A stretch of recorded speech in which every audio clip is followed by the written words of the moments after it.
ఆంధ్రప్రదేశ్లో బడ్జెట్ సమావేశాల ప్రారంభ సందర్భంగా వైఎస్ఆర్ కాంగ్రెస్ పార్టీకి చెందినటువంటి వైఎస్ జగన్మోహన్ రెడ్డి గారు అసెంబ్లీకి హాజరై అసెంబ్లీలో రాష్ట్రంలో వివిధ అంశాలపై ప్రస్తావించాలంటే మీరు మాకు టైం ఇచ్చే అవకాశం లేదు, కాబట్టి మేము సంఖ్యాపరంగా 11 మంది ఉన్నప్పటికీ మమ్మల్ని ప్రత్యేక స్థానంగా లేదా ప్రతిపక్ష స్థానంగా గుర్తించండి అని ఆయన డిమాండ్ చేయడం జరిగింది. వాస్తవంగా ఇక్కడ జగన్మోహన్ రెడ్డి గారు చేసిన డిమాండ్ సమంజసమా కాదా అంటే చట్ట ప్రకారం అయితే అది సమంజసం కాదు. ఎందుకంటే ప్రతిపక్ష హోదా ఇవ్వాలంటే సంఖ్యాపరంగా రాష్ట్రంలో అసెంబ్లీలో ఉన్నటువంటి స్థానాలు బట్టి 23 స్థానాలు వైఎస్ఆర్ కాంగ్రెస్ పార్టీకి ఉండాలి. కానీ రాష్ట్రంలో నెలకొన్న కొన్ని ప్రత్యేక పరిస్థితుల దృష్ట్యా, ఎందుకంటే రాష్ట్రంలో కేవలం 4 పార్టీలు ఉంటే అసెంబ్లీలో ఆ 4 పార్టీల్లో 3 పార్టీలు తెలుగుదేశం, జనసేన, బీజేపీ కూటమిగా అధికారంలో ఉన్నవి ప్రభుత్వ పరంగా. వైఎస్ఆర్ కాంగ్రెస్ పార్టీ మాత్రమే వేరుగా ఉంది. ఇలాంటప్పుడు రాష్ట్రంలో ఉన్నటువంటి ప్రజా సమస్యలపై స్పందించాలి, ప్రజా సమస్యలపై గలమెత్తాలంటే, ప్రజా సమస్యలను లేవనెత్తాలి, ఈ సమాజానికి తెలియజేయాలంటే ఆ బాధ్యత కేవలం అధికారంలో లేనటువంటి అసెంబ్లీలో ఎవరైతే గెలిచినటువంటి వాళ్ళు ఉంటారో వాళ్ళకు మాత్రమే సాధ్యమవుతుంది. ఆ విషయాన్ని గ్రహించినటువంటి జగన్మోహన్ రెడ్డి గారు, మీరు ఎటు ముగ్గురు అధికారంలో ఉన్నారు, అధికారంలోని ఏ పార్టీ కూడా రాష్ట్రంలో ఉన్న సమస్యలు తమంతట తాము లేవనెత్తి తమంతట తాము పరిష్కరించే అవకాశం లేదు. చూసినాం, ఈ రాష్ట్రంలో మిర్చి రైతులకు సంబంధించి ఈ 8 నెలల కాలంలో ఘోరాది ఘోరంగా ఒకప్పుడు క్వింటాలకు 30,000 రూపాయలు ఉన్నటువంటి మిర్చి ధర 10,000 పడిపోవడం జరిగింది. ఈ విషయాన్ని రాష్ట్రంలో ఎవరు హైలైట్ చేసింది? ఇప్పుడు జగన్మోహన్ రెడ్డి గారే కదా. మొన్న గుంటూరు మిర్చి యార్డు పోవడం వల్లే కదా ఈ రాష్ట్రంలో మిర్చి ధరలు ఇంత దారుణంగా పతనమైనవి. కాబట్టి దీనికి ధరలు పెంచాలి, రైతులకు అన్యాయం జరుగుతుందనే విషయము జగన్మోహన్ రెడ్డి గారు ప్రస్తావించిన తర్వాతే కదా మీరు దానిపై కేంద్రంతో మాట్లాడడము, రకరకాల చర్యలు తీసుకుంటున్నామని చెప్పడం. అదే జగన్మోహన్ రెడ్డి గారు కోరుకుంటేది అదే. ఈ రాష్ట్రంలో మీరు అధికారంలోకి రావడానికి చాలా వాగ్దానాలు చేసిండ్రు. ఆ వాగ్దానాలన్నీ కూడా ఆంధ్రప్రదేశ్లో ఒక్కొక్కటి ఒక సమస్యగా తయారైపోయినాయి. వాటిని నమ్ముకున్న ప్రజలు వాటన్నింటినీ లేవనెత్తాలి, వాటన్నింటినీ సమస్యలు పరిష్కరించాలంటే మీరు అధికారంలో ఉన్నటువంటి వాళ్ళు ఎటు మాట్లాడే అవకాశం లేదు. అందుకు జగన్మోహన్ రెడ్డి గారు ప్రత్యేక స్థానము లేదా ప్రతిపక్ష స్థానం అడుగుతున్నాడే తప్పక ఆయన చూడనటువంటి ప్రతిపక్ష స్థానం కాదు, ఆయన చూడబడినటువంటి ముఖ్యమంత్రి పదవి కాదు. చూసినాం కదా రాష్ట్రంలో ఒంటరిగా ఒంటి చేత్తో అటువైపు ఎంతోమంది రకరకాల కుయుక్తులు పడినప్పటికీ ప్రజలు ఇచ్చిన అవకాశాన్ని, ఆశీర్వాదాన్ని మలుచుకొని ఒంటరిగా 151 సీట్లతో సీఎం అయ్యిండు. ఆయనకేం సీఎంగా ఉండడం కొత్త కాదు, ప్రతిపక్షంగా ఉండడం కొత్త కాదు, లేదు ఇంకొక రకంగా రాజకీయ నాయకుడిగా ఉండడం కూడా కొత్త కాదు. అది మీరు అర్థం చేసుకోకుండా రకరకాల విమర్శలు చేస్తున్నాం. సరే, ఇదంతా వైపుతో పక్కన పెడతాం, వాళ్ళు ఇస్తారా లేదనేది పక్కన పెట్టేద్దాం. ఇక్కడ ముఖ్యంగా ఆంధ్రప్రదేశ్ డిప్యూటీ సీఎం పవన్ కళ్యాణ్ గారు ఒక మంచి మాట అన్నారు. అంటే అది మంచి మాట లేకపోతే ఉన్న మాట, లేదా రాజకీయాలపై ఆయనకు అవగాహన లేక మాట్లాడుతున్నాడా, లేదు అధికారం ఉంది కదని అహంతో మాట్లాడుతున్నాడా అనేది ఎవరు అభిప్రాయాలు వాళ్ళకు ఉండొచ్చు, ఎవరు ఆలోచన వాళ్ళకు ఉండొచ్చు. కానీ మనకు అర్థమైంది ఏంటంటే పవన్ కళ్యాణ్ గారు ఏమంటున్నారు, మీకు ప్రతిపక్ష హోదా కావాలంటే మీకున్న సంఖ్యాపరంగా ఇక్కడ సాధ్యం కాదు, జర్మనీ బొండి అంటున్నాడు. భారతదేశంలో భూభాగమైనటువంటి ఆంధ్రప్రదేశ్ శాసనసభ నుంచి ఎన్నికైనటువంటి జగన్మోహన్ రెడ్డి గారు వైఎస్ఆర్ కాంగ్రెస్ పార్టీకి చెందిన 11 మంది శాసనసభ్యులు ఈ యొక్క ఆంధ్రప్రదేశ్ శాసనసభ్యులు అయితే జర్మనీకి ఎలా పోతారు సార్? అట్లా ఉంది ఆ చట్టాలు ఏమన్నా? ఒక భారతదేశంలో ఒక రాష్ట్రం గెలిచినటువంటి వ్యక్తులు, భారతదేశంలో పుట్టి భారతదేశ పౌరసత్వం ఉన్నటువంటి ఒక వ్యక్తులు వేరే దేశాలకు పోయి ప్రతిపక్ష స్థానం తీసుకునే అవకాశం ఉందే? అంటే ఇది అధికార మదం, మనం ఏం మాట్లాడినా చెల్లుబాటు అయ్యిద్ది అనేటువంటి ఒక రాజకీయ పరిపక్వత లేని మా అధికార మదంతో కూడుకున్నటువంటి ఒక ఆలోచన. ఇంకా ఏమంటున్నారు ఆయన, ఈ యొక్క వైఎస్ఆర్ కాంగ్రెస్ పార్టీకి చెందిన వాళ్ళు అసెంబ్లీలోకి వచ్చినప్పుడు వాళ్ళు సాధారణంగా రావట్లేదు, వచ్చిన ఆ కొద్ది టైం అయినా గొడవలు చేస్తున్నారు అంటున్నారు. ఎవరు గొడవలు చేస్తున్నారు? అదే కాకుండా గొడవలు చేయడమే కాకుండా ఆ గొడవలు చేయాలన్నటువంటి ఆలోచన చాలా లో స్థాయి ఆలోచన అంట. ఆ గొడవలు చేయడం అనే ఆలోచన చాలా లో స్థాయి, లో లెవెల్ ఆలోచనలు అంట. ఎవరిది సార్? ఎవరిది స్థాయి, ఎవరిది లో స్థాయి, ఎవరిది దిగజారిన స్థాయి ఈ రాష్ట్రంలో రాష్ట్ర ప్రజలందరికీ తెలుసు. స్థాయిల గురించి మాట్లాడద్దు. ప్రజాస్వామ్యంలో ప్రజలు ఒకే స్థాయిని ఎప్పుడు ఇవ్వరు. వివిధ సందర్భాలలో వివిధ అవసరాలను బట్టి వివిధ పరిస్థితులను బట్టి ఆ యొక్క ప్రజాస్వామ్యాన్ని పరిరక్షించడానికి వివిధ స్థాయిలు ఇస్తారు. అది రాజకీయం యొక్క గొప్పతనం. దానికి కట్టుబడి ఉండాల్సిందే, దాన్ని శిరసా వహించాల్సిందే. ఎంత పెద్ద వ్యక్తులైనా ఒకరికే ఒకే స్థాయి ఇవ్వడం అనేది ప్రజాస్వామ్యంలో ఎక్కడ ఉండదు.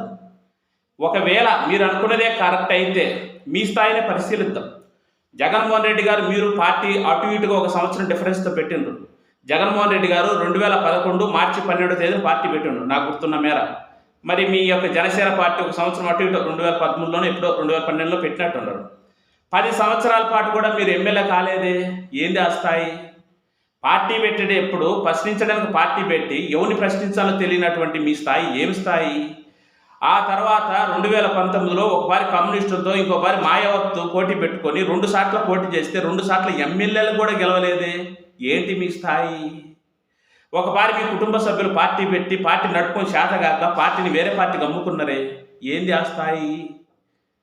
ఏ స్థాయి సార్? 2024లో ఒంటరిగా ఎన్నికలకు పోతే గెలవలేమని బహాటంగా ఎన్నో సందర్భాల్లో మీరే చెప్పిండ్రు. మీ కార్యకర్తలందరూ కూటమి గట్టను వ్యతిరేకించినా మీరు ఏం మాట్లాడిండ్రు? మనం ఒంటరికి పోయేటువంటి ఆర్థిక స్థితి లేదు. అసలు ఈ రాష్ట్రంలో ఉన్నటువంటి 175 స్థానాల్లో ఎక్కడన్నా మనం ఒంటరిగా ఒక్క పోలింగ్లో ఏజెంట్లను మనం కూర్చోబెట్టుకోగలుగుతామని మీరు నిట్టూర్చింది. అది మీ స్థాయి. ఏమి స్థాయి మీ స్థాయి? స్థాయి గురించి మాట్లాడద్దు సార్. స్థాయి గురించి మాట్లాడితే మీరే ఇబ్బంది పడతారు. మీరే ఇంకా ఏమన్నారు? చాలా అన్నారు. ఇప్పుడున్నటువంటి ప్రభుత్వాన్ని ఎటు తిరిగి రాజకీయంగా గద్దె దింపాలంటే నేను బీజేపీ పెద్దలతో చాలా మాటలు అనిపించుకున్నా. ఒక రకంగా చెప్పాలంటే 2 యొక్క చేతులు జోడించి వాళ్ళకి నమస్కారం పెట్టి కాళ్ళు పట్టుకొని సార్ ప్లీజ్ రాష్ట్రంలో ప్రత్యేక పరిస్థితులు ఉన్నాయి, కూటమికి పోదామని బతిమలాడుకొని మీ అభిమానులు మీరు ఎంతోమంది సమాజంలో మీరు ఏదో ఒక 70-80 స్థానాలు తీసుకుంటారంటే లాస్ట్ 21 స్థానాలకు పరిమితమై గెలిచిన మీరు స్థాయి గురించి మాట్లాడతారా? ఎందుకు సార్ స్థాయి? ఏమి స్థాయి చెప్పండి? మీరు అప్పుడు చంద్రబాబు నాయుడు నమ్మే అవకాశం లేనప్పుడు మీరు ఏం చెప్పిండ్రు? కూటమిగా వచ్చి కూటమి ఇస్తున్న ప్రతి హామీకి నేను బాధ్యుని అన్నారు. మరి 8 నెలల కాలంలో మీరు చెప్పినటువంటి ఎన్నో అంశాలకు సంబంధించి ఏ ఒక్క సమస్యని తీర్చిందా? ఏంది మీ స్థాయి? ఏందంట మీ స్థాయి? ఎలక్షన్స్లో మీరు గెలవడానికి అప్పుడున్న ప్రభుత్వంపై అనేక ఆరోపణలు చేసిండ్రు. అదే మీరు అధికారం వచ్చిన తర్వాత ప్రతి అబద్ధపు ఆరోపణలన్నీ కూడా అబద్ధాలని తేలిపోయినాయి. రాష్ట్రంలో అప్పుల గురించి మీరు ఏం మాట్లాడారు? 14 లక్షల కోట్లు అన్నారు. కానీ చివరికి ఏమైంది మీరే చెప్తున్నారు అసెంబ్లీలో సాక్షాత్గా 6 లక్షల కోట్లని. అది మీ స్థాయి. అంటే అధికారం కోసం అబద్ధం ఆడడం మీ స్థాయి. తర్వాత ఏం మాట్లాడారు? రాష్ట్రంలో శాంతి భద్రతలు, అమ్మాయిల యొక్క మిస్సింగ్ల గురించి ఎన్నో మాట్లాడినారు. 30,000 మంది మిస్ అయ్యానని. చివరికి మీరేం చెప్పారు అసెంబ్లీలో? ఏదో 40 మందిని మీరే ఒప్పుకున్నారు. అది మీ స్థాయి. అంటే రాజకీయాల కోసం అబద్ధం ఆడడం మీ స్థాయి. ఇంకా ఏం మాట్లాడినారు? అప్పుడు అభివృద్ధి జరగలేదన్నారు.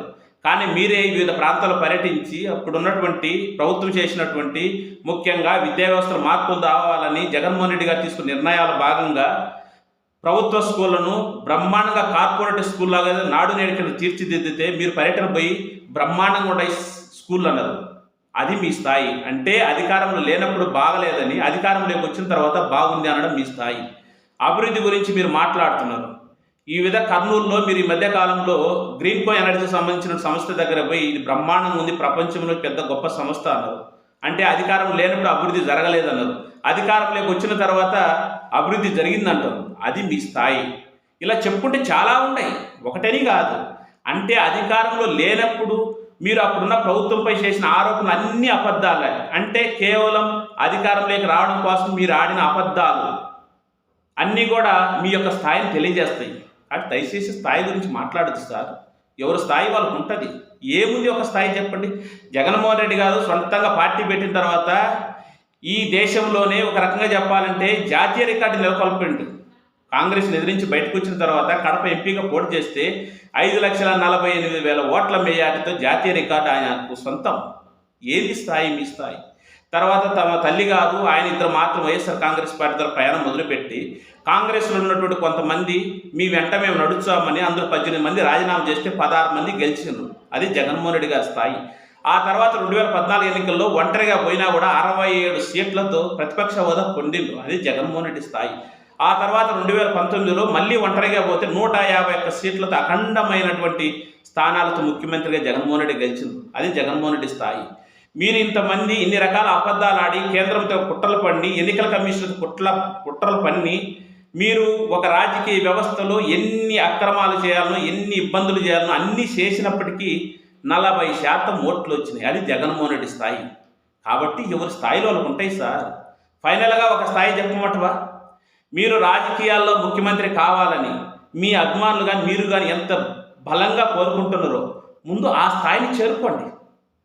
మీరు జనసేన పార్టీ గ్లాసు గుర్తుకు సంబంధించి 175 స్థానాల్లో పోటీ చేసి ఏదైతే రాష్ట్రంలో 175 స్థానాలకు మ్యాజిక్ ఫిగర్ ఏదైతే అవసరం ఉంటుందో 86 స్థానాలు, ఆ 86 స్థానాలు సాధించి ఒంటరిగా ముఖ్యమంత్రి కాండి.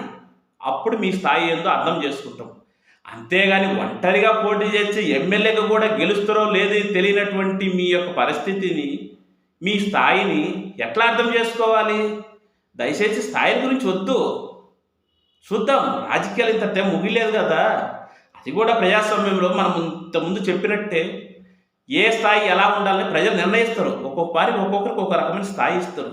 అంతేగాని మీరు గెలిచినంత మాత్రాన ఏమి గెలిచింది సార్? మీరు పిఠాపురంలో ఒంటరిగా కనీసం మీరు పోటీ చేసిన చోటైనా మీరు ఒంటరిగా ఏమైనా గెలవగలిగినరా? 3 పార్టీల మద్దతుతోనే కానీ మీరు గెలిచింది. మిగతా 21 స్థానాలు అంతే కదా.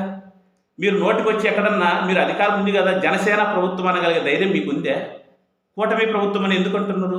అదే జగన్మోహన్ రెడ్డి గారు ఓడినా గెలిచినా వైఎస్ఆర్ కాంగ్రెస్ పార్టీ ప్రభుత్వం అంటారు. గెలిచినప్పుడు ఓడిపోయినప్పుడు కూడా వైఎస్ఆర్ కాంగ్రెస్ పార్టీకి సంబంధించిన విధి విధానాలు అంటారు.